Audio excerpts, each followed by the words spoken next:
Hello, everybody, and welcome to the latest episode of the foXnoMad podcast. I'm your host, foXnoMad Arnold Polat. My guest today is Dr. Luke Kemp. He is a researcher at the Center for the Study of Existential Risk at the University of Cambridge and an author here to talk about his latest book, Goliath's Curse: The History and Future of Societal Collapse.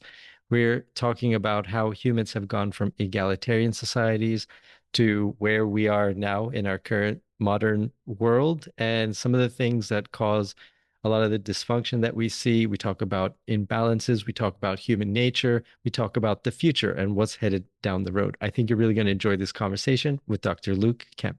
Thank you, Luke, for joining the podcast. I found an article about you very interesting because every time I open the news lately, I feel like the world is headed toward societal collapse, which some a thing or two about. I what got you thinking about basically the end of modern society? Is there a better way to put that? That's pretty good wording. First of all, thank you for having me on the podcast. And hopefully, this can be informative but not too doom laden. I don't want people depressed by the end of it. What got me thinking about collapse initially was working on climate change. So, I was a lecturer in climate change science and policy back at the Australian National University, the ANU, and I was teaching a course called Climate Change Science and Policy. And by the end, the students were always dreadfully depressed for obvious reasons. And we tried to give them some more uplifting lectures, one on protest movements and the other on technical solutions. In particular, something called solar geoengineering, where you essentially fire up particles which cool the atmosphere by reflecting sunlight, aerosols, they're called. And by looking into that, that became my gateway drug into thinking about how other things could go wrong. Not just climate change. Climate change could, of course, be highly destructive, but even this solution could backfire in spectacular ways. And that got me then thinking about nuclear weapons, for instance. And even if we decarbonize the entire world by 2050, if we achieve that Herculean task, but we have a nuclear war in 2051, we're still unfortunately screwed. So I started thinking about existential risk in general. And part of this is also just a realization that even when it comes to climate change, we're not doing a very good job. Geopolitically, we seem deadlocked and incapable of actually doing what's necessary at global level. And that's unfortunately true for many of the problems we face. Yeah, it does seem like we are just kind of cruising on into a great unknown where in the sense that we don't have as a species a good plan for what's going to happen, even though we know what's coming down the road, right? We just keep kind of putting it off, it seems like. Um, and there's also seems to be this pressure that's kind of increasing just around the world. At least that's how it feels. Um, Mm. so you mentioned, in your book, you mentioned that there are these certain elements that cause us to kind of go in this direction as a society, but that, human beings are sort of innately egalitarian, at least in smaller groups or smaller. Is that right? And what takes us, like, how do we start at one place and then get to where we're this Mm. Goliaths everywhere? So I start the book by looking at what's called the Paleolithic, the recurrent ice ages we evolved in. So humans have been around for approximately 300,000 years, and for the vast majority of that time, until roughly 12,000 years ago, we were in the Paleolithic. And this is a pretty dangerous time. There were 86 active volcanoes across Africa. The world was around about 5 degrees cooler, and ice sheets covered roughly a third of the Earth. It wasn't an easy time to survive, which is why we survived, and yet at least eight other hominid species, so Homo neanderthalis and Denisovans, the Floriensis, they all died out. So we're pretty unique. And what always struck me as odd was this idea that if we were really quite violent and we weren't good at cooperating and we tended to fall into mass panic whenever there was a big disaster, that's not a very good evolutionary recipe for surviving. Quite to the contrary, that's a really easy way to die out quite quickly. And when you look at the actual evidence, the anthropological and ecological evidence, it paints a very different picture to what most people think. Most people do think that when we face disaster, we tend to become engaged in a big scramble for resources, what's often called a Hobbesian um, state of nature, named after the 17th century philosopher Thomas Hobbes, who thought that without states or without kings and authority structures, life for us was nasty, brutish, and short. And that's not quite true. When you look at it, there's no signs of inequality, so we seem to be egalitarian.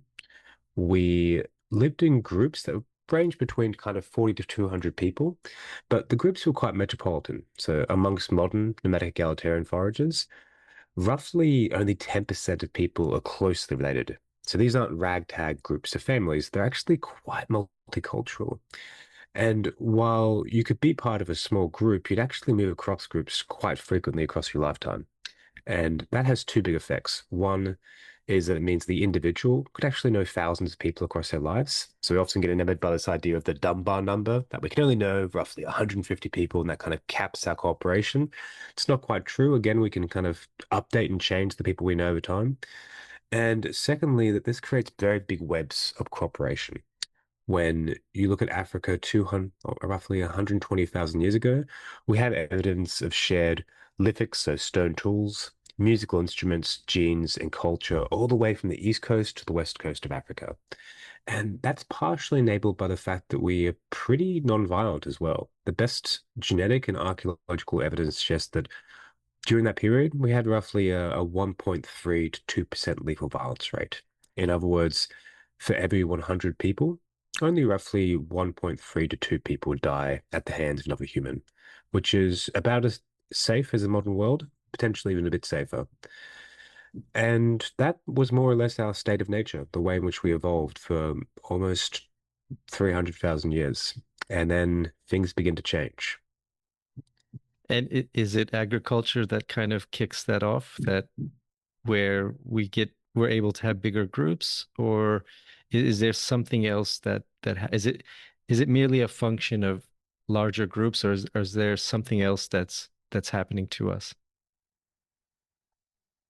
Agriculture is part of the story, and it's always been the traditional story, right? So even both Marx and Adam Smith pointed towards agriculture as being the key ingredient behind the creation of empires, kingdoms, states, etc. Agriculture is useful, but it doesn't tell the full story. So both Papua New Guinea and Egypt had agriculture at the same time, roughly 7,000 years ago. Papua New Guinea never develops pharaohs. They never build pyramids, for instance. They look very different. And the key thing here is not agriculture, but the type of crop you're growing. In Egypt, they were growing wheat. In Papua New Guinea, they were growing banana and taro.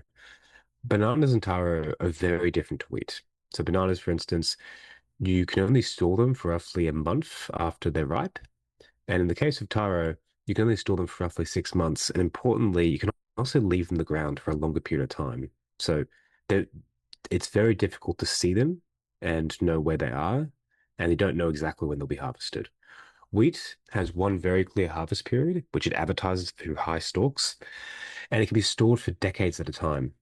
And when you look across the world, there's 10 different centers of independent food production where we had agriculture, and four of those developed states. They developed the world's very first empires and kingdoms. The key thing is that the ones which do develop these empires and kingdoms, they have resources which are easily seen, stolen, and stored, what I call lootable resources. In particular, wheat, rice, and maize, corn. But importantly, you don't need to just have agriculture. So we have hunter-gatherers become much more hierarchical. They start to develop things like patriarchy, slavery, warfare, and they do it on the basis of smoked fish. So they have these big runs of salmon, for instance, which they catch and smoke, and that becomes a resource that you can easily see, you can easily store, and can, of course, be stolen from the masses. It's a bit more complicated than that. You tend to not only see it happen when you have lootable resources, but also when you have certain kinds of weapons that can be monopolized by one group. So, for instance, in the Near East, we had the world's very first kingdoms in the case of the first dynasty of Egypt and Uruk in the Near East, in Mesopotamia. And those only occur not when you get wheat, but actually once you get bronze handheld axes and swords. So there's a pretty clear image emerging here, which is you have a certain resource which people depend upon, which can be taken, and the people who have the weaponry to do so start to develop a kind of almost organized crime syndicate of sorts, which is how scholars have often referred to as states, that they're almost like an organized crime racket. There's a last ingredient alongside little resources, monopolizable weapons, which is caged land. And most of these original cradles of civilization, as people often call them, it tends to be in areas which are quite caged off. For instance, Mesopotamia means the land between two rivers in Greek, and Egypt is buffered between the Nile and the Red Sea. In short, people couldn't move either. So if an organized crime syndicate started popping up, they couldn't easily escape. The overarching picture here is not one of civilization, the typical way we think of it, as better technology and civilized conduct. Civilization comes from the term civilis in Latin, which has these connotations of virtue, political wisdom, restraint, moderation. Instead, in these first states, we tend to see mass human sacrifice, warfare, patriarchy.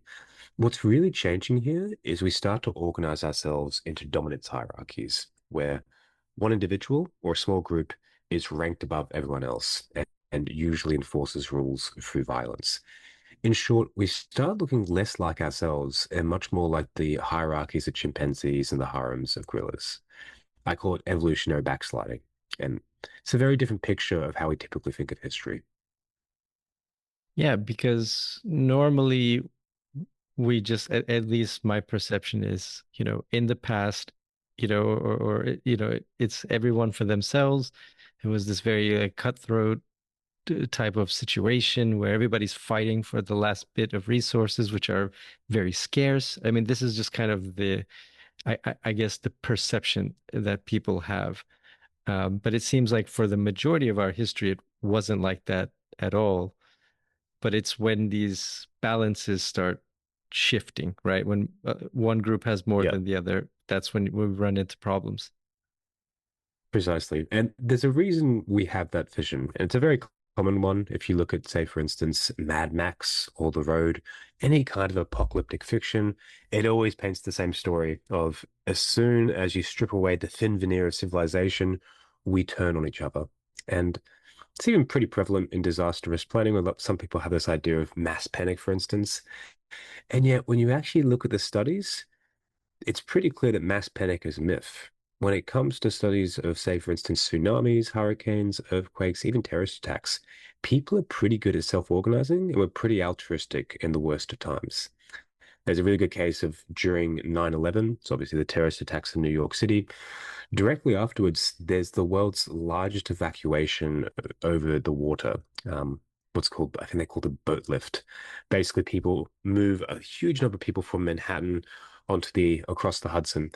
And that's more or less just the Coast Guard putting out a call and everyone just self-organizing from there. And again, if we just reacted through panic and a scramble for resources, things would look very different.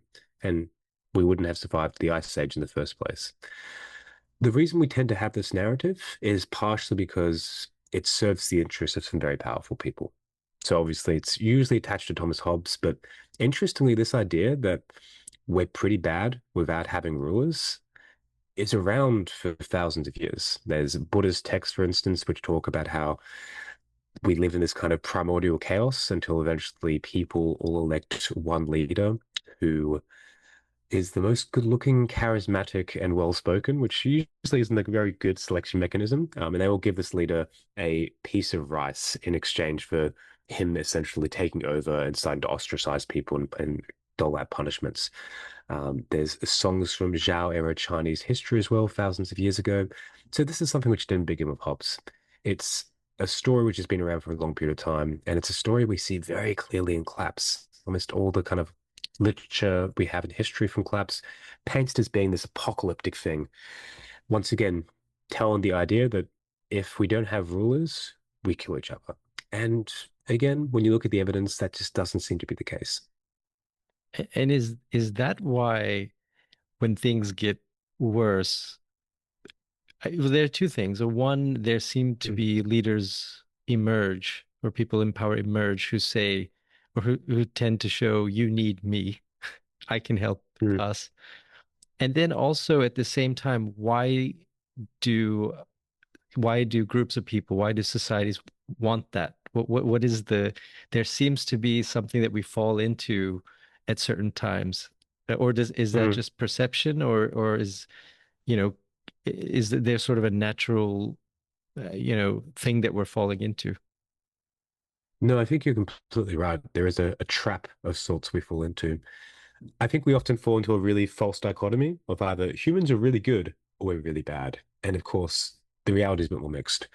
While I think we are in general pretty decent, kind, and altruistic, we have what I call in the book the darker angels of our nature. And one of the most important is that all of us desire status. That's the desire to be admired, respected, valued by others. And there's two ways to achieve status. One is through prestige by giving benefits to the group, and the other is through domination by essentially imposing costs and violence upon others. And when you look at the history books, the vast majority of people remember Genghis Khan, Napoleon, etc. They had basically achieved status through domination, through violence. And there's only a very small number of people who want status to a really big extent and who are willing to take it through force. It tends to be overwhelmingly men, and it also tends to be people who are higher in what's called the dark triad, which is Machiavellianism, the ability and desire to manipulate others for personal gain, psychopathy, callousness and a lack of empathy, and narcissism, an overinflated sense of self.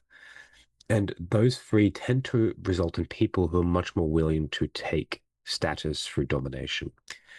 There's also, of course, the fact that people who are pretty good and pretty decent and competent often get into power, but then seem to change. And we have a good literature now on what's called power corrupting. And through multiple social psychology experiments, it does seem that when people get put into positions of power, they tend to have less empathy, less compassion. They're more likely to cheat both in games and on their spouses. They have less risk aversion, and it seems to even change their brain. It particularly inhibits their ability to do mirroring, which is basically where we start to copy each other's mannerisms as a way to build rapport. So people who are empowered tend to do less of that. So those are the three darker angels of nature: dark triad, power corrupting, and the desire for status through domination. And those explain why it tends to be only a certain number of people who are willing to go to great extents to get leadership positions, and it's often not the best people who do so. But as you mentioned, it's a question of why do we accept that situation? If we're naturally egalitarian, why is it that we end up in these Goliaths? And this is where the authoritarian impulse, as I call it, becomes important. We know pretty well now that when people feel threatened, they're more likely to become authoritarian, to want to obey high status, high authority individuals. You see this pretty clearly throughout recent history. Putin rises in political stature as the Chechen bombings occur. There's just a load of different despots throughout history who have usually framed either Jewish people or migrants as some kind of scapegoat in order to create an enemy, so they can basically come sweeping in as a strongman leader. And it does seem like, in multiple studies, suggest this that when people feel threatened, they also tend to prefer leaders who have more masculine features and are actually taller as well. So threats change our brains and they change the kind of leaders we want. They change our values. And when you look at the very first states, they all occur after you get warfare. So once you get the first signs of warfare, usually in a couple of hundreds or thousands of years, you start to get the first kingdoms popping up, which paints a pretty compelling story that once people felt threatened, they were much more likely to give their freedoms to this collection of dominant hierarchies that I call Goliath. And that sounds like how you mentioned how sort of chimpanzee groups tend to work, as a norm. Um, why do we re regress that? In other words, if Hmm. egalitarian is our base, why is there would seem there would be a counterbalance to that, maybe perhaps, or do the leaders really just work quite a bit to make sure that those elements don't come together? There often was a counterbalance. So throughout most of human history, there were, of course, people who wanted to dominate groups, who still wanted status. And what you see in modern day nomadic egalitarian hunter-gatherers is what we call counter-dominant strategies. So people who try to dominate a group are usually either ridiculed, ostracized, kicked out of the group, or in the very worst cases, they executed by the rest of the group.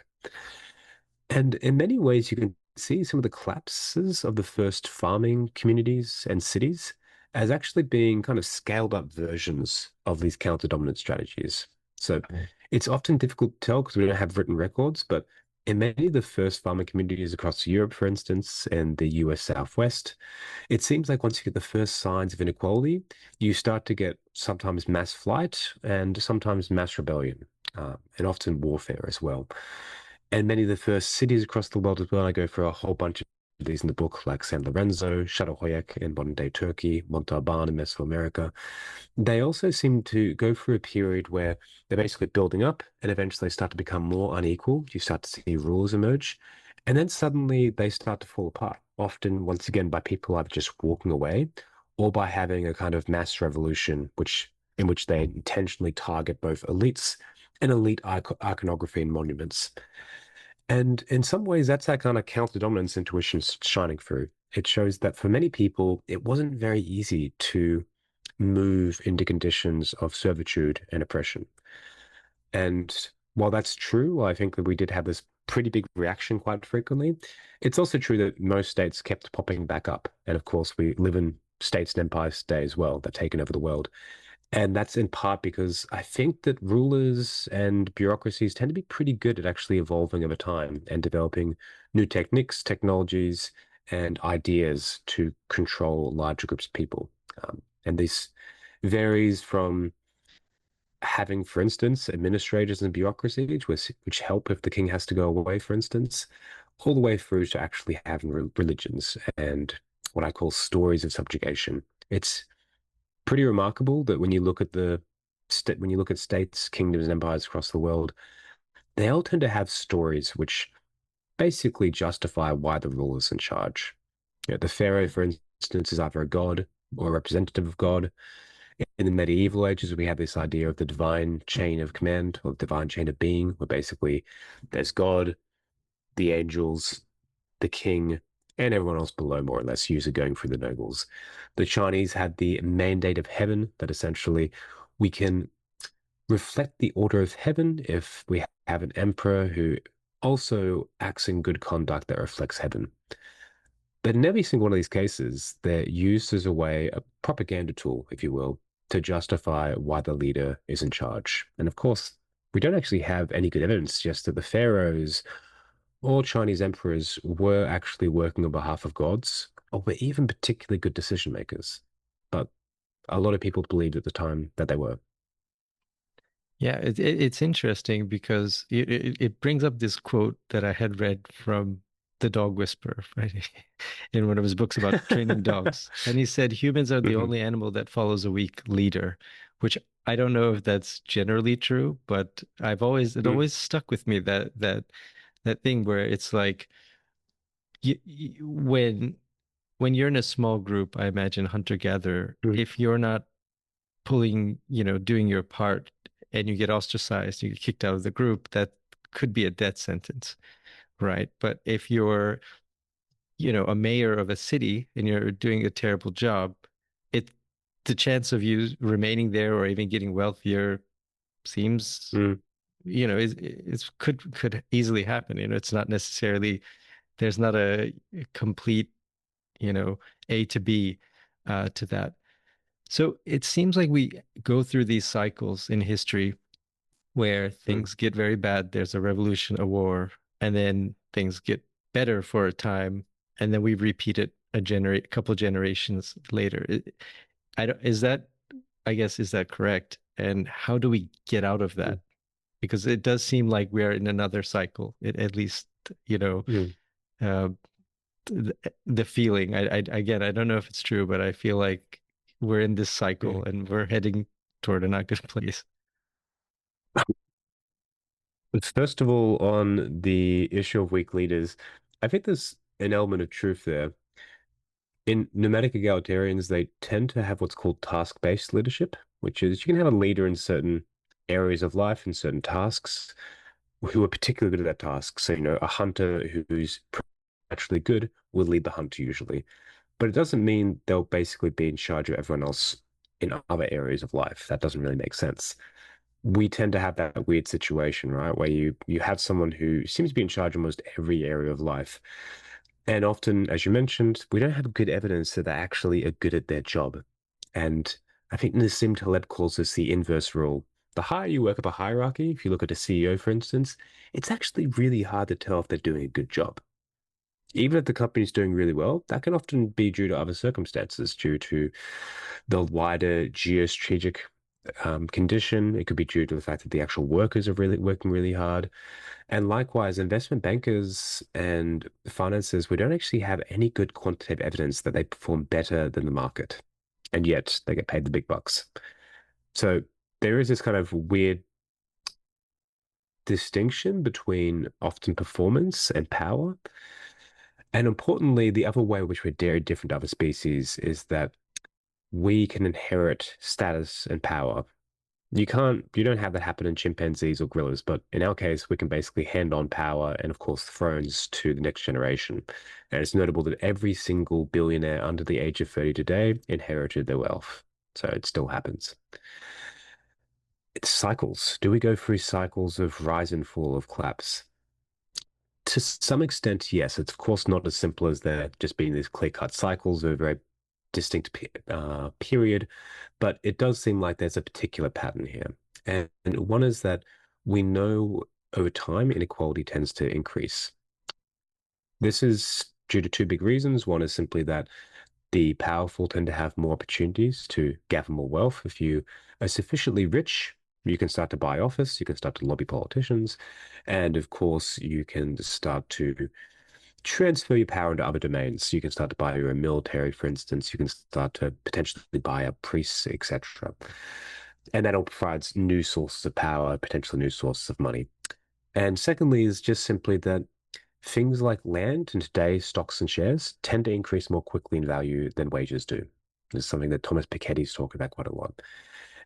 Inequality doesn't tend to reverse until you have what Walter Scheidel, a professor of classics at Stanford, calls a great leveler. A bloody revolution, a mass pandemic, mass mobilization warfare, or a state collapse. And what I put forward in the book is that rising inequality and the fact that it tends to spill over into other areas of life, making, say, for instance, politics more concentrated, more likely to become dictatorial, that makes societies more fragile over time. And we have a lot of good evidence for this. For instance, societies that are more unequal just tend to, by nature, be more prone to violence. They tend to have higher rates of environmental pollution and even high rates of, weirdly enough, things like teenage pregnancy. In general, inequality causes a lot of social friction and social corrosion, which makes sense for a species that was evolved in conditions of equality. There's other knock-on effects here. Peter Turchin, a very well-known historian, has written about this idea that once you start to get growing inequality, you start to get a bigger and bigger elite class who have to compete for resources and have to compete for status. And you start to also have a transfer of wealth from the bottom classes to the top as things like land become more expensive and you start to get a bigger elite class demanding more and more. Basically, the poor get poorer. It spurs, if you will, a cost of living crisis, which is something we see across history, but of course we feel today as well. And that combination of increasingly marginalized poor people and elites who are looking to find more power is essentially a kind of powder keg for social combustion. And on top of that, once you start to get a larger, more concentrated group of elites, they tend to make worse decisions. In general, people who are pretty homogenous and are buffered from the consequences of their actions aren't going to be making good decisions. In short, oligarchies worse than democracy when it comes to decision making. We have good studies for this.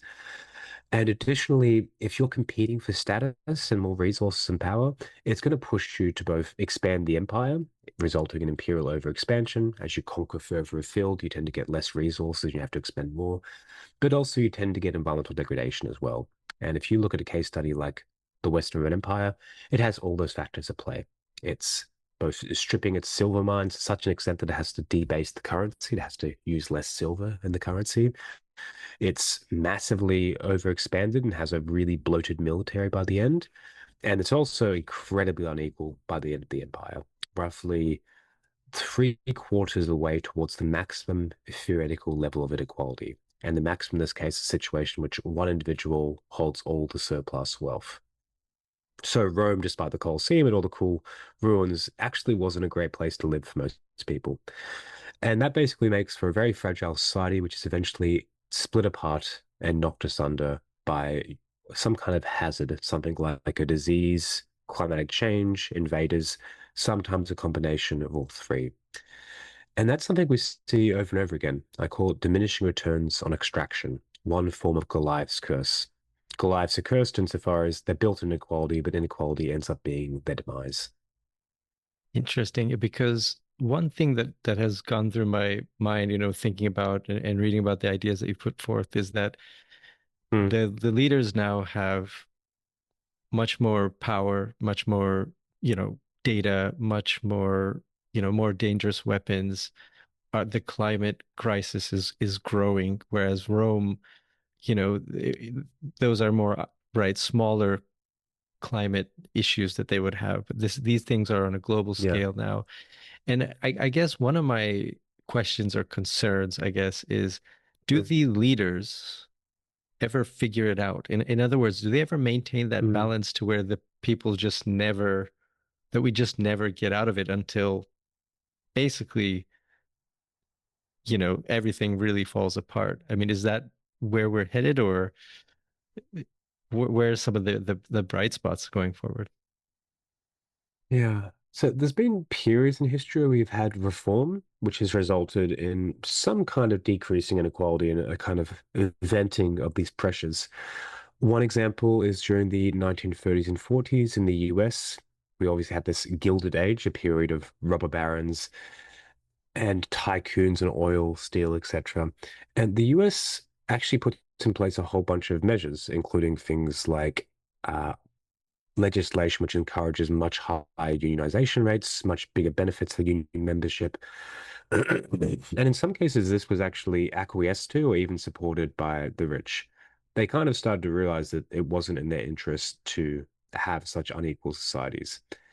It's a more complex story insofar as this was also aided by the World Wars. So the World Wars basically result in what many scholars call a Great Compression. In short, so much capital and land was destroyed that the rich lost much more.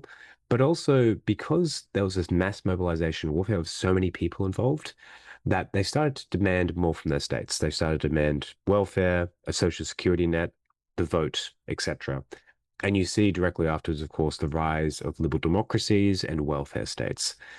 So that's one example where things seem to have gotten better. Another is Athenian democracy. So basically, Athens has a very unique democratic structure where essentially, rather than electing officials, and interestingly, the Greeks actually compared or found that they always linked electing and voting to aristocracy. And to them, democracy was about random selection. And that's what they did. When Athenian democracy was at its height, it actually had a large group of citizens who were randomly selected from different parts of the polis to basically run an assembly. And they had also large scale assemblies alongside of that. Sortition was the basis for Greek democracy. And it seemed to have worked pretty well, and in some cases, they even had other mechanisms to help quell status competition and keep a lid on inequality. One is that if you were past a certain threshold of riches, you had to maintain a warship for the Athenian navy. And that became a way in which elites competed. They basically see who could have the cooler warship in many ways, but they're also providing a public good as well.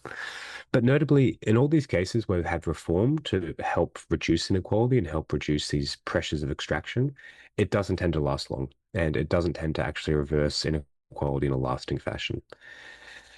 And I think you're right that while historically collapse has often been a good thing, if you look at both the fall of the West Roman Empire, even the late Bronze Age, people seem to get taller and healthier afterwards. And this isn't a simple story of, oh, so many people died, so many people moved, that of course they get taller because the survivors have more resources.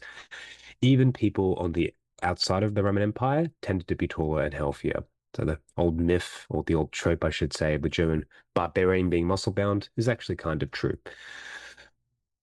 In the future, it's likely to be far worse for a couple of reasons. One, as you mentioned, we're now in a global single Goliath rather than having these kind of regional empires. The second is we have much worse weapons. Collapse does unfortunately tend to result in a spasm of violence as groups of armed young men try to recreate the state, to try to create a new Goliath. And now, rather than having access to bows and arrows and swords, they have access to nuclear weapons and potentially killer robots. And last but not least, we're just far more dependent upon global supply chains and leading infrastructure than ever before. It was quite easy for a Roman peasant to just take up more farming or even adopt a bit more hunting and gathering. Most of us can't easily do that now. And on top of that, states now are actually often a good thing. I wouldn't have want to live in the West Roman Empire, but Denmark's actually pretty decent. Denmark's not a bad place to live. The state actually does a lot for its citizens. And hence, if the state falls apart now, it actually will be a bad thing. So you had a quote where you said you're pessimistic about the future, but optimistic about humanity. Where do you see, so for let's say somebody who's 20 years old now, Mm, this is a broad question. I mean, it depends on where they are in the world and so on. But what does the yeah. future look like for their adulthood? I mean, are there, and what could they do? I mean, is this inevitable that we are Yeah. headed toward a major collapse? It is not inevitable. The future is always open and probabilistic. And while this has been a 5,000 year long process, and I think it'll be very difficult to stop and to overturn, it is possible. What will the future look like? Of course, caveats, it depends upon who you are, where you are, and the future's not locked in stone. But I think the most likely trajectory at this stage is, first of all, we'll be living in a world which will likely have less democracy and less freedom. We already see mass surveillance becoming more widespread across the world. Even the most ardent democracies, like in the UK or the US, they're spending at least 100 times more on facial recognition and improving mass surveillance than they are upon improving their democracy, improving voter turnout, doing more deliberative democratic experiments. That's what you call revealed preferences. They're through money and expenditure showing what they really want. And across the world, we already see a lot of democratic backsliding. The numbers, I think, are roughly there's 40 or more countries that are turning more autocratic every year, and less than 17 that are turning more democratic. And already today, roughly 5.7 billion people live in autocracies, not democracies. And I expect that to grow over time, including in places like the US. We're also likely to live in a more dangerous world in some regards. We might have some more material possessions, but the world will be heating up. I wouldn't be surprised if we resort to solar geoengineering. So, once again, pumping up coolants into the atmosphere to offset the effects of warming. We'll likely have wars that are fought by robots rather than people. And the downside there being that they'll be more efficient, more ruthless, and more directly under the control of leaders. And we'll also likely see nuclear stockpiles increasing once again, which is already happening. Whether a global catastrophe will occur is uncertain. I would say it's more likely than not over the space of the coming century.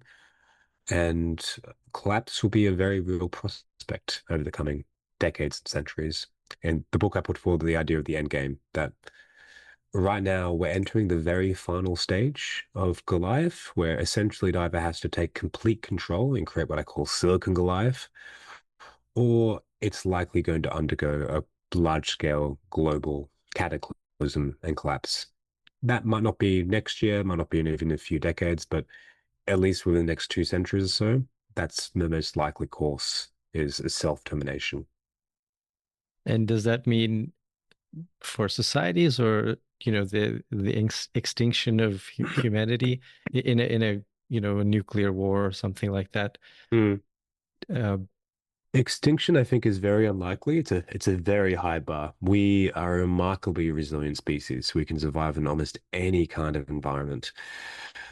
There are scenarios I can imagine in which humans go extinct, but they're going to be a very unfortunate and lethal combination of different threats and vulnerabilities. So, for instance, if we have a global thermonuclear war, where both the US and Russia use their entire stockpiles, that could, at least by the most recent models, result in 5 billion people dead. That's mainly due to the knock-on effects of what's called nuclear winter, where if you bomb a city, it starts shooting up soot into the atmosphere. That soot is a particle which reflects sunlight, and it basically creates a winter-like condition across the Earth for up to a decade.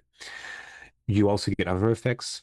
Nuclear weapons that go off release what's called an electromagnetic pulse, which basically fries electrical infrastructure. And you'll likely have a huge number of people and animals moving, and they'll have compromised immune systems, resulting in probably more disease.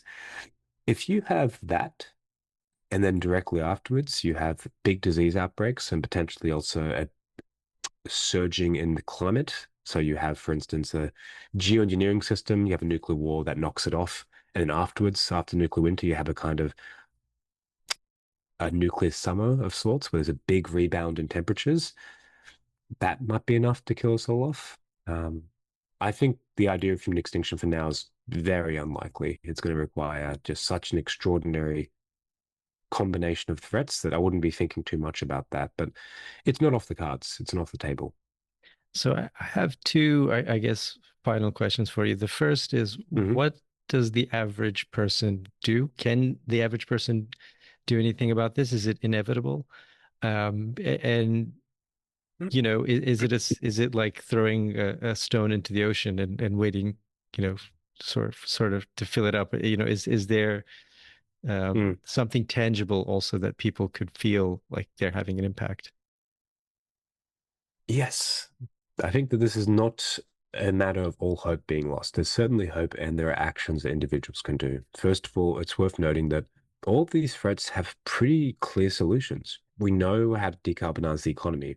Nuclear weapons and lethal autonomous weapons, killer robots, we can just ban them as well. That's just a very easy path forward. If you're really worried about AI and improving algorithms, just don't build them. All these things can be done that require far better regulation. And I think one of the most promising ways forward here is by trying to rebalance power, in particular political power. I'm a very big fan of this form of democracy where you work through citizens' assemblies and citizens' juries, where you basically randomly select citizens and have them make decisions. There's emerging evidence they tend to result in less polarization, better decision making, and more risk aversion as well. So, for most people, I'd say get politically active, vote for people who are more likely to move us towards actual genuine democracy, and vote for people who are promising things like citizen assemblies and citizens' juries. If you're contacted for things like jury duty or for an experiment in citizen assemblies, take it up. And also in the book, I put forward the idea of don't be a dick, which is pretty simple. It's that these big power structures, even though we can use terms like Goliath, they're not really ethereal. They're made up of people, and they're made up of people making very particular choices. And you don't have to contribute to that. If you're someone who works in machine learning, for instance, you don't have to go work for an AI lab like Anthropic, DeepMind, or OpenAI. I'm sure they offer a very good paycheck, but is it worthwhile given what we know about their operations that they're, first of all, aware of the damages they're causing? They directly cover it up and try to veto regulation like SB 1047 of California, and they're potentially building machines that they themselves, the very CEOs, think could destroy the world. You don't have to contribute to that, and you shouldn't contribute to that either. And the same goes for arms manufacturers in the fossil fuel industry. ExxonMobil knew about climate change back in the 1970s and 80s. They did their own modeling, which was surprisingly accurate, and they intentionally buried the information and ran disinformation campaigns to cast doubt on the science of climate change. People just pure and simple should not contribute to that. We shouldn't encourage bad behavior, if you will.